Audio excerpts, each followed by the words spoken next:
you're buying or selling a home in Upper Marlboro, I want you to forget almost everything you've been hearing about the housing market. Because the headlines, prices are down, inventory is up, mortgage rates are high, don't actually tell you what's happening here. And here's the problem. When buyers and sellers make decisions based on national headlines instead of local data, they often leave thousands of dollars on the table. Today I'm going to show you exactly what's happening in Upper Marlboro by comparing May of last year to May of this year. But more importantly, I'm going to explain why it's happening, what it means, and what I believe happens over the next several months. I'm Keith Jackson with the K-Jax Group. Let's dive in. Let's start with the headlines. Closed sales increased nearly 15%. So buyers are still buying. Median prices barely moved. But days on market increased almost 50%. Now most realtors stop there.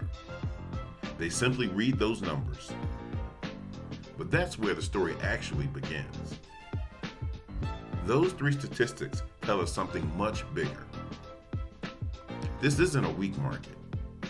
This isn't a crashing market. This is becoming what I call a prove-it market. Buyers still want homes. They simply aren't willing to overpay anymore. That's a huge difference. Here's what I believe has changed. Not demand, buyer psychology. Last year, buyers were afraid of losing houses. Today, buyers are afraid of making mistakes. Those are completely different emotions. They're walking into homes asking questions like, is this really worth the asking price? Will this house still be worth this next year? How much work will I have to do? How expensive will my monthly payment be?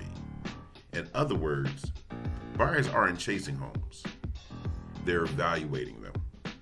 That's why homes are taking longer to sell, even though prices remain remarkably stable.